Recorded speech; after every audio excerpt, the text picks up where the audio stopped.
What's up, y'all? Alex Miller from the Eagle here, joined by the one and only Robert Cessna. What's funny is that my camera just fell, so this is take 2 of our post-game recap video talking about A&M's 34-17 win over the Florida Gators.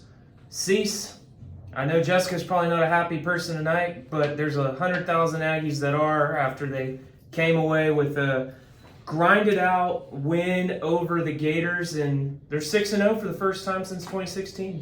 Well, once again, as A&M answered the challenge. I mean, I thought it was going to be a high-scoring game there like everyone did, and I'm thinking, wow, I think I picked this 30-20, and it's going to be that way at the end of the first quarter.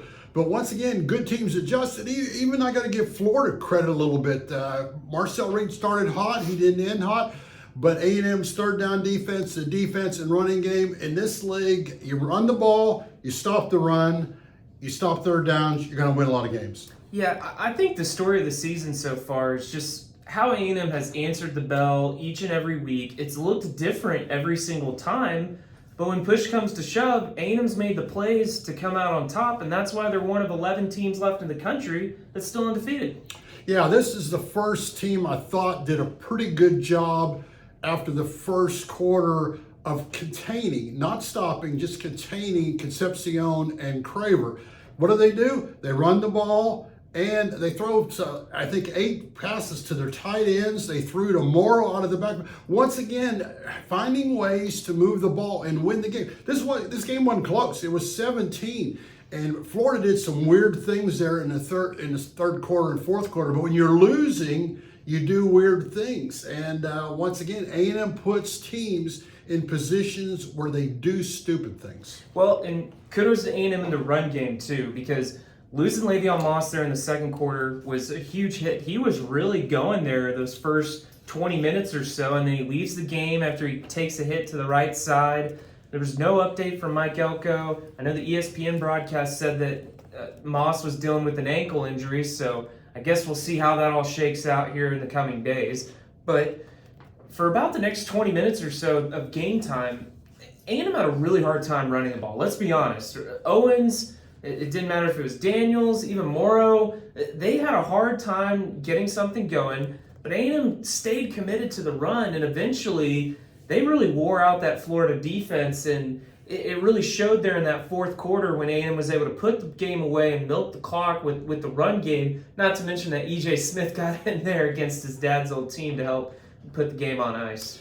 And I think some of if we would talk to him, I think Colin Klein would take some responsibility for the run game not working, because they pick up 6 yards and they'd have a 2nd and 4 and maybe they throw a ball. And like I said, all of a sudden Reed got cold, then it's 3rd and 4 and they picked up 2 or 3, and then they got to punt or do something. And once again, the bottom line is we probably don't give the offensive line enough credit, because this is 3 games in a row. What has remained constant? The offensive line and the running game, and very few minus yards. It doesn't matter if Owens is carrying the ball or Moss or Daniels, they're getting positive yards, or at least 0, and it's a nice problem to have. And if you watch any football today, if you have an offensive line, you got a chance and to be a big winner, and A&M's got an offensive line. They certainly do. And hey, how about the fact that A&M played pretty dang clean throughout the whole game, and now the players get to use golf carts to ride from the Bright Center over to UCG after the game and not have to carry their 2 or 3 bags all the way down Houston Street.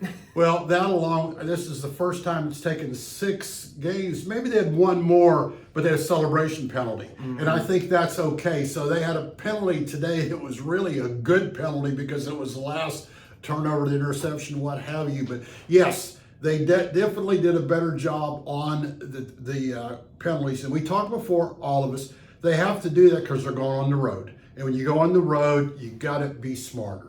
You've got to be smarter for sure. Hey, Marcel, 16-26, 234 yards. They really tried to get the ball to KC a lot. He had 10 targets, but only 4 catches. Yeah. And one of those was into double coverage into the end zone. That was the interception. What you kind of make of Reed's game today? Did a lot of good, but had some moments where you kind of go, ooh. I'll be a critic. I think he needed to be a little bit better. When he hit that first long pass, threw it on the money, I go, oh my gosh, he's going to have a great game. Then he threw about 4 more good passes. Then he bounced one when the guy was open. He ran the ball more. Look, he's 100% because they ran him today. He's 100%. The touchdown run was nice. But almost every game now, when you were done, what do we say? He should have completed about 5 or 6 more. And now he's completed the whole year. This marks his anniversary. You can't throw that interception. On 3rd and 7 at the 21 or where it was, you cannot. And it was double coverage. And it was very evident that it was double. But once again, I'm saying he's only been 12, 13 games. He'll learn from that. And it's nice when he's learning when they're winning. Not that if Florida would have got that and went right down tied the game at 24, 20. Whoa, they could say it's all because of him. Even they made a bad mistake when they didn't kill the clock at the end of whatever halftime, whatever it was, but it didn't matter because the defense played well. The defense played well for sure. You wrote your column on the 3rd down defense. A&M held Florida to 1 of 10 on 3rd down. Florida did not convert their lone 4th down conversion in the game, which was a huge momentum swing, by the way. They were down 7. I mean, it was 7. They could have, and with the way A&M's offense was kind of going at that point, Florida could have punted. They were at midfield, could have punted, pinned A&M back, and played field position a little bit, rolled the dice, came up snake eyes, didn't work out for the Gators. And then an 8-minute drive, they just ran it down their throat. They convert 3 third downs on that possession alone when Florida didn't even have 3 for the whole game. Once again, when you're doing things right, and A&M's doing a lot of things right. In a football game, you have too many plays. You're going to make some bad plays because you're in the SEC. You're playing Florida. That Florida team, I'm impressed with their receivers when Lagway got them the ball, but then they couldn't protect Lagway. If you can't run the ball, you've got problems. And we saw it. They hit him with some big plays, but then Florida could not run the ball. And what do? You turn Howell loose. Sanford had another huge game. York had another huge game. And I listened to the post game. You go down. They talked about, it's just not third. Well, third down's different because when you get to third down, it's a money down. The whole crowd was into it. And you don't take that crowd with you on third downs. So that's got to be a little bit different. But once again is when you're 6-0 and you see teams falling every week, Oregon fell this week, A&M just keeps their 0 and they keep adding 1 more, and we'll see what they do away on the road now. This is a huge road stretch, no doubt. Ooh. No doubt. And it's not going to be easy. Arkansas is going to be a hard place to play. Bob Petrino's playing, or he's coaching.